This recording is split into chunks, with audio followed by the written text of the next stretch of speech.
আজকে আমি আপনাদের জন্য ১৯৯০ সালে রিলিজ করা একটি মুভি 1001 নাইটস নিয়ে হাজির হয়েছি।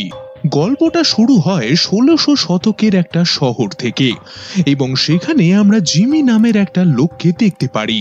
একদিন তার মনে হয় যে সে সব থেকে জিনিয়াস একটা লোক, এমনকি সে ঈশ্বরকেও মাত দিতে পারে। সেখানে তখনই আকাশে বিদ্যুৎ চমকাতে শুরু করে এবং ঈশ্বরেরই এক দূত রেগে মেগে জিনিকে বলে যে তুমি নিজেকে এখন ঈশ্বরের সঙ্গে তুলনা করছো, তোমাকে আমি একটা অভিশাপ দিলাম। এবং তখনই আমরা দেখি যে তাকে সে একটা ল্যাম্পের ভেতরে বন্দি বানিয়ে নেয়। এরপরেই সে জিনিকে জানায় যে তোমাকে আমি ২০ শতকে পাঠাচ্ছি এবং সেখানকার মানুষেরা আরো অনেক অত্যাধুনিক, কিন্তু তবুও তারা কখনোই ঈশ্বরের সঙ্গে নিজেদের তুলনা করে না।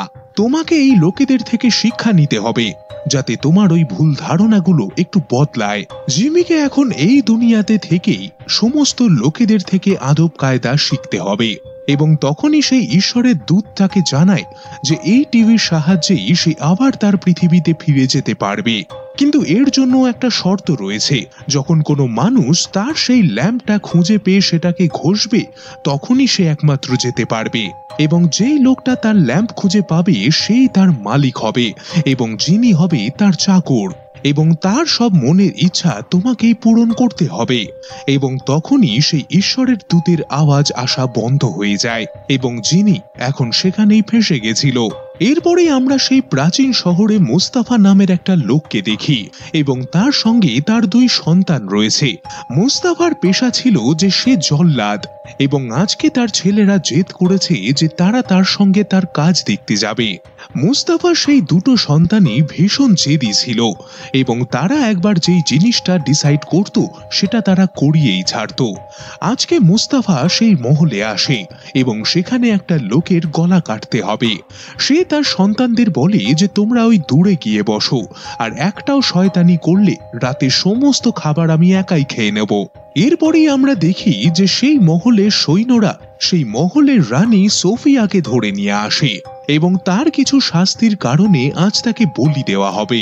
সেখানে যখনই মুস্তাফা রানীর গলা কাটতে যাবে তখনই তার সেই ২ সন্তান বলে ওঠে যে রানীকে কোন শাস্তির জন্য মারা হচ্ছে। তখনই সেই মহলের একজন তাদেরকে মুখ বন্ধ রাখতে বলে, কিন্তু সেই বাচ্চাগুলো তাদের জেদ ধরে বসে এবং কাঁদতে কাঁদতে বলতে থাকে যে তারা রানীর দোষের ব্যাপারে শুনতে চায়। সেখানে মুস্তাফা বুঝতে পারে যে তার ছেলেরা এবার রানীর গল্প শুনেই ছাড়বে এবং তখনই সোফিয়া তাদেরকে তার গল্পটা বলতে শুরু করে।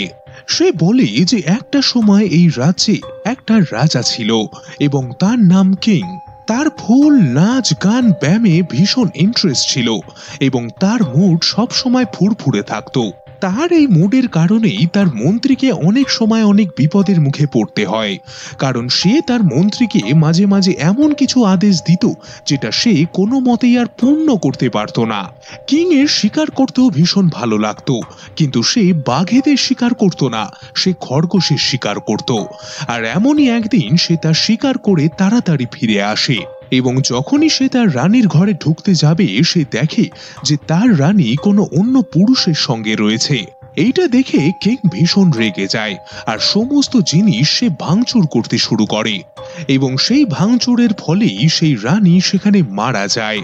রাজা এরপরেই রানীর মৃত্যুর পরে ভীষণ চিন্তিত হয়ে পড়ে এবং হঠাৎই সে তার মন্ত্রী সভায় তার মন্ত্রীকে আদেশ দেয় যে কালকের মধ্যে তার একটা নতুন রানী লাগবে এবং সে যদি এই কাজটা না করতে পারে তাহলে তাকেই সে মৃত্যুদণ্ড দেবে। পরের দিনকে আমরা দেখি যে সেই রাজার মন্ত্রী একটা মেয়েকে ধরে আনে যাকে রাজা বিয়ে করবে এবং সেখানেই আমরা জানতে পারি যে আসলে সেটা তারই মেয়ে ছিল। আসলে সে চাইছিল তার মেয়ের সঙ্গে কিং এর বিয়ে দিতে, কিন্তু তার মেয়ে কিংকে বিয়ে করতে চায় না। সেই কারণে মাঝ রাস্তা থেকেই পালকি থেকে নেমে সে পালিয়ে যায়। এরপরেই সেখানে মন্ত্রীর চোখ একটা লোকের উপরে পড়ে এবং সেখানে সে চাকরদের বিক্রি করছে এবং সেইখানে সে একটা সুন্দরী মেয়ে দেখতে পায় এবং সেই মন্ত্রী ভীষণ খুশি হয়ে যায়। সেখানে ওই লোকটার থেকে সেই মন্ত্রীটা ওই মেয়েটাকে কিনে নেয় এবং তারপরেই তাকে নিয়ে সে রওনা দেয় এবং সেই মেয়েটারই নাম ছিল সোফিয়া। মাঝ রাস্তাতেই সে তাকে জানায় যে আমি তোমায় আমার মেয়ে বানিয়ে রাখবো, কিন্তু তার বদলে তোমাকে আমার হয়ে একটা কাজ করতে হবে, তোমাকে কিং এর সঙ্গে বিয়ে করতে হবে।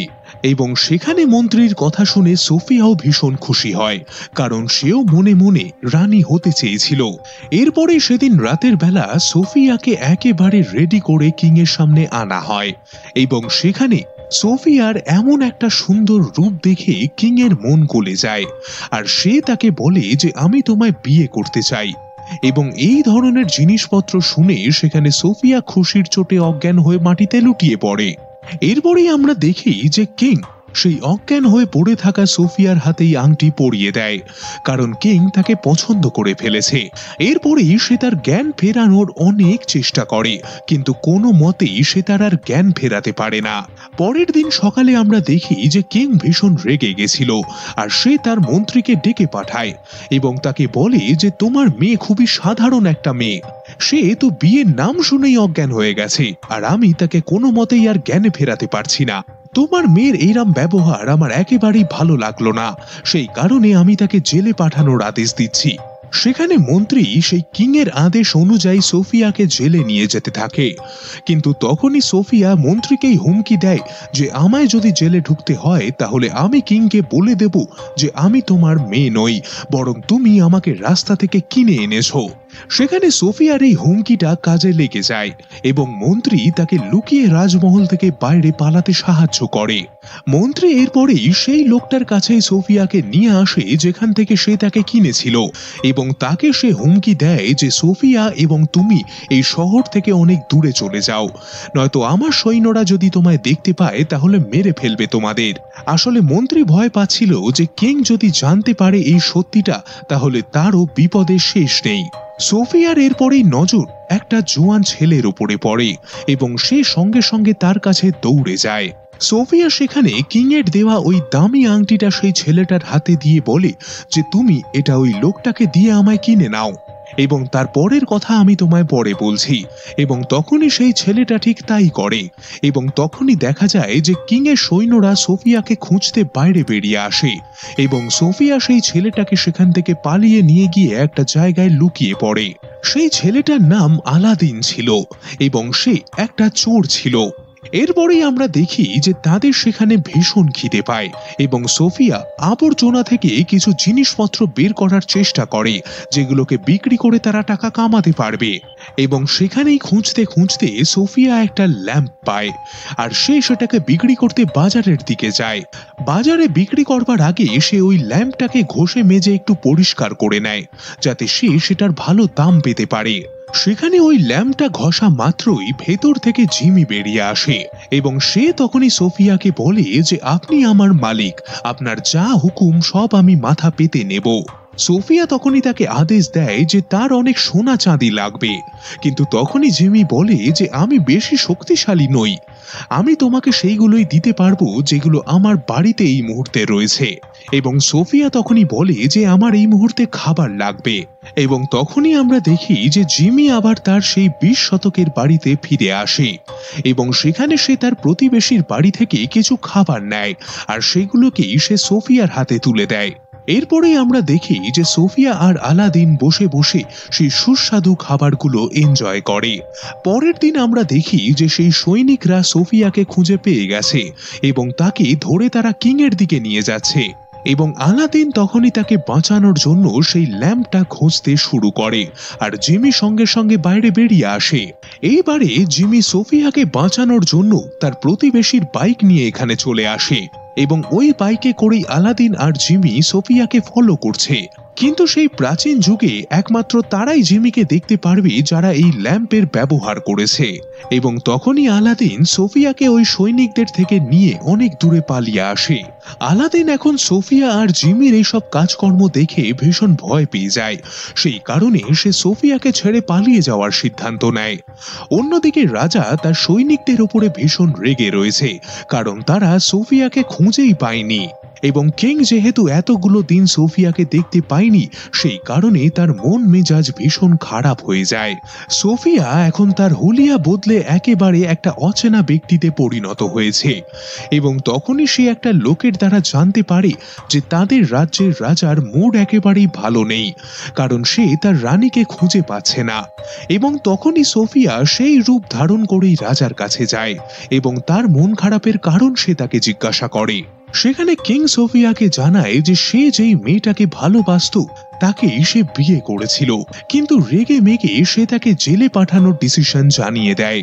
কিন্তু সে এখন তার ভুল বুঝতে পেরেছে, কিন্তু তার কাছে আর এখন কোনো সুযোগ নেই, কারণ তার রানীকে সে খুঁজেই পাচ্ছে না, আর সেই কারণেই তার মন মেজাজ ভালো নেই। সোফিয়া এরপরেই এই ব্যাপারটা নিয়ে জিমির সঙ্গে ডিসকাস করে এবং জিমি তখনই সোফিয়াকে বুদ্ধি দেয় যে তার কিংকে বিয়ে করে নেওয়া উচিত। এবং পরের দিনকে সোফিয়া কিং এর সামনে এসে জানায় যে সেই তার সেই রানী, এবং এইটা জানতে পেরে কিং সেখানে ভীষণ খুশি হয়। এরপরেই আমরা দেখি যে সোফিয়া কিংকে জিমির ব্যাপারেও সবকিছু বলে দিয়েছে, কিন্তু সেখানে সে এটা বুঝতে পারে না যে তার সেই মন্ত্রী সমস্ত কথা শুনছে। এরপরেই আমরা দেখি যে কিং তার নাচের শখও এখন পূরণ করছে, কারণ সে নতুন প্রজন্মের মিউজিক যে পেয়ে গেছে, আর এখন তার শখ এতটাই বেড়ে গেছে যে সে তার নাচের প্রদর্শন এখন সকলের সামনে করতে চায়। এবং কিং এরই সেই ইচ্ছে পূরণ করার জন্য সোফিয়া একটা মেলার বন্দোবস্ত করে এবং সেখানেই কিং তার সমস্ত প্রজার সামনে নাচ দেখায়, আর সকলেই ভীষণ খুশি হয়। সেখানে কিং সবাইকে নাচ দেখিয়ে এন্টারটেন করছিল এবং সোফিয়া সেখানে তার নকল জাদু দেখিয়ে সবাইকে অবাক করে। সে জিমির সাহায্যেই কিংকে নাচতে নাচতেই সেখান থেকে অদৃশ্য করে দেয় এবং যেহেতু সোফিয়া কিংকে আর ফিরিয়ে আনতে পারে না, তখনই সেখানে মন্ত্রী সকলের সামনে গিয়ে বলে যে এ কোনো জাদুকর নয়, এ তো একটা উইচ, এবং এই কিংকে মেরে ফেলেছে। এবং কিংকে মেরে ফেলার জন্যই সেখানে সোফিয়াকে সৈনিকরা ধরে নিয়ে যায়। পরের দিন আমরা দেখি যে সেই মন্ত্রী যখন সেই ল্যাম্পটা রগড়াতে যাবে, তখনই তার ঘোড়াটার কিছু একটা হয়ে যায় এবং তার হাত থেকে ল্যাম্পটা ফসকে জলের মধ্যে পড়ে যায়, আর সেই ল্যাম্পটা হারিয়ে ফেলার জন্য সেখানে মন্ত্রীর মন খারাপ হয়ে যায় এবং সেখান থেকে সে চুপচাপ ফিরে আসে।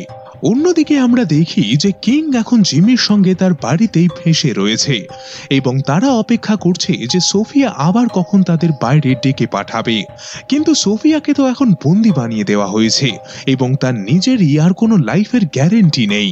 অন্যদিকে আমরা জলের ভেতরে সেই ল্যাম্পটাকে দেখি যেটাকে একটা বড় মাছ গিলে ফেলে এবং পরে সেই মাছটা একটা মানুষের জালেই ধরা পড়ে।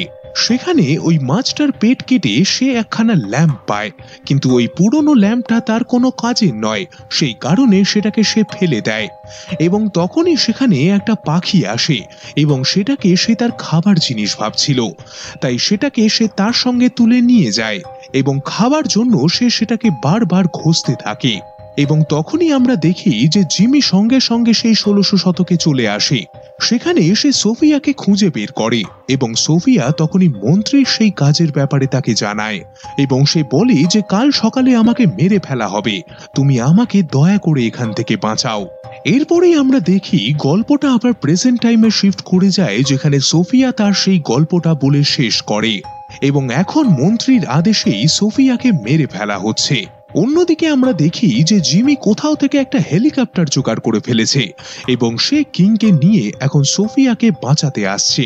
জিমির কথাতেই কিং রাস্তা থেকে একটা কার্পেট তুলে নেয় এবং যখনই মন্ত্রী সেখানে সোফিয়াকে মারতে যাবে, তখনই সেই কিং উড়ন্ত একটা কার্পেটে বসে সেখানে চলে আসে।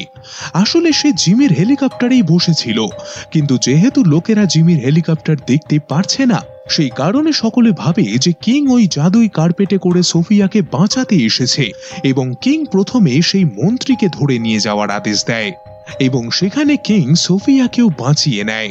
গল্পের শেষে আমরা দেখি যে জিমিও এখন তার অভিশাপ থেকে মুক্তি পেয়েছে এবং সে তার আসল জীবন মানে সেই 1600 শতকে ফিরে আসে এবং তখনই সে বুঝতে পারে যে একজন রাজা আর প্রজার মাঝে ভালোবাসা একমাত্র ঈশ্বরই সৃষ্টি করতে পারে, কোনো জিনিয়াস মানুষ এটা কখনোই করতে পারবে না এবং তার সেই ভুল ধারণাটাও এখানে ভেঙে যায়। আর এর সাথেই এই মুভিটিও এখানেই শেষ হয়ে যায়।